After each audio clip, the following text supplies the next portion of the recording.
coerência, né? Então, acho que a primeira dica é você escolher o que você vai ensinar, né? O que você quer compartilhar com o mundo. Qual que é o seu milagre, né? Lá a gente fala que o teu óbvio é o milagre de alguém. Qual é o óbvio, dentre todos os óbvios que você tem, que você quer ensinar?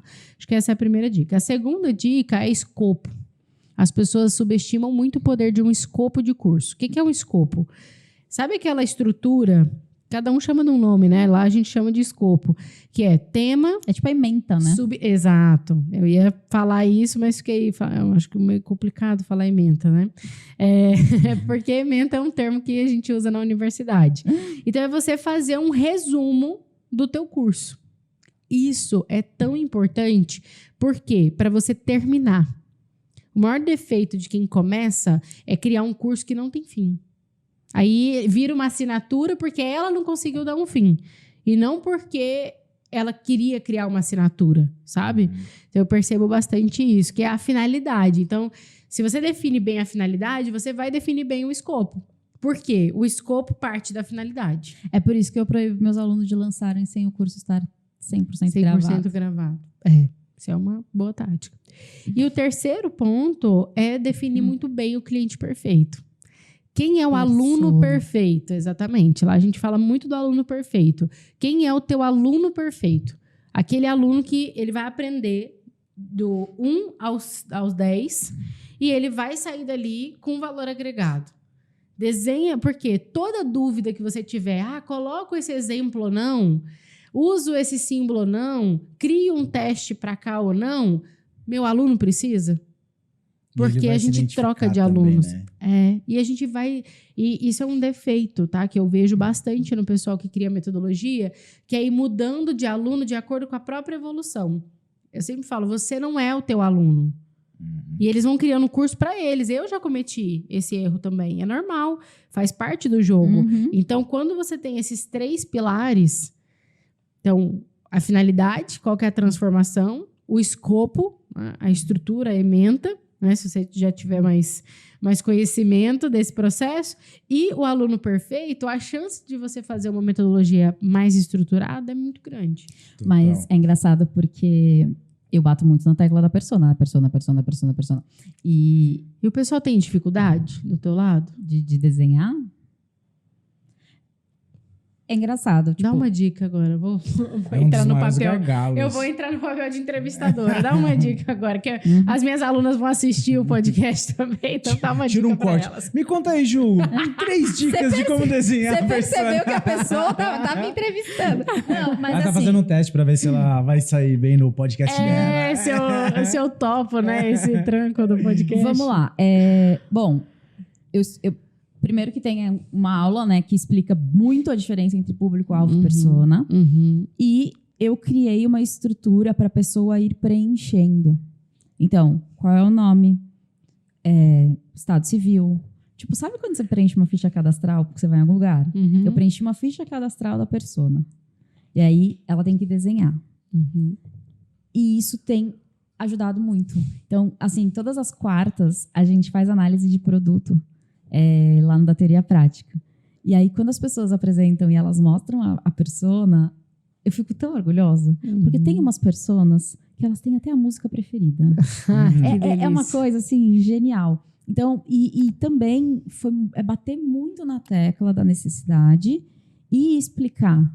Persona você não descobre, persona você escolhe. Eu falo muito isso pra Tipo, elas. como que eu vou descobrir qual é o amor da minha vida? Cara, desculpa. Eu escolhi ele. Entendeu? Ele balançando a perna. Ele não. Às vezes Ele faz às negócio vezes da dá errado, né? barba. Entendeu? É que a gente escolhe vendo só uma parte, né? Só que tem outra coisa que eu sempre falo. Persona não é casamento. Você não casa com a sua persona diferente deste cidadão que não tem como devolver. Sim. Persona você pode trocar. Sim. Porque uma coisa que eu sentia muito dos meus alunos é que eles ficavam muito amarrados. Tipo, eles passavam muito tempo tentando desenhar a persona. E eu falo assim, cara, desenha qualquer persona. Eu não quero que você desenhe a persona ideal. E não é que eu tô falando que tem que fazer de qualquer jeito. Mas faz qualquer coisa. Depois você muda. Porque se você não aprender a fazer, você não vai evoluir, você vai ficar num looping infinito lá da persona. Então, essa é uma coisa bem legal. Tipo assim, cara, a primeira coisa que vier à sua cabeça, responde. Depois a gente vai mudar. Mas a primeira coisa que vier à sua cabeça... Só pra destravar, né? Exato. Inclusive, só mais um brinde. Eu, no começo, nas primeiras turmas, eu tinha muitos alunos que não tinham... Na verdade, até hoje eu tenho, que não tem nenhum nicho, que não tem noção do que elas querem fazer da vida e tal. E eu sempre fiz essa proposta. Cria um produto fictício. Eu nunca vou me esquecer da primeira turma. Eu tive uma aluna que criou um produto que ensinava a jogar RPG. É um negócio muito louco. E, tipo assim, ficou tão genial o negócio que ela falou, cara, eu vou tentar botar isso em prática. Mas porque eu falei, porque você tem que aprender o processo. Depois que você aprender o processo, você replica no nicho que você quiser. Senão a pessoa fica presa tentando escolher o nicho, tentando escolher a persona, e ela não faz. E uma complementando até para quem tá querendo desenhar o próprio método para ensinar sobre o que você sabe, sobre o seu know-how, uma dica que eu dou muito lá é a sua persona provavelmente é você no começo. É você do passado. Então, descreve você no começo. Vamos começar daí que já vai ajudar muito. E aí, isso dá uma destravada muito, muito boa, assim, para eles. Porque se você está trazendo uma solução, é porque é uma solução que você viveu. E se você viveu, é porque você lá atrás era ela. Né? Porque a tendência, pelo menos que as minhas alunas têm, é de fazer para elas agora. Por exemplo, elas chegam lá, aí elas falam, eu quero fazer uma metodologia de mentoria para empreendedores. Falei, tá bom, mas você já é uma empreendedora bem-sucedida? Aí, não, eu sou CLT. Falei, então, o que você vai mentorar empreendedor? Você tá louca? Não vai mentorar empreendedor. Vamos olhar pro seu know-how. Aí o know-how dela, sei lá, é RH ou é logística. Eu falei, minha filha, vamos fazer o teu método de logística para pequenos negócios. Aí, beleza. Entendeu? Aí ela dá um tilt assim, mas aí depois vai. Mas eu falo, o que você sentia? Porque muitos alunos perguntam pra mim, né? A minha persona pode ser? Eu falo, não. Como é que você vai ensinar uma coisa pra você mesmo que você não sabe? Pode ser você, mas você de alguns anos atrás. Isso, exatamente. Bom, deixa eu dar meus 2% aqui também, já pra contribuir. Depois que você tiver sua persona, pensa muito bem nos exemplos que você vai dar ali dentro.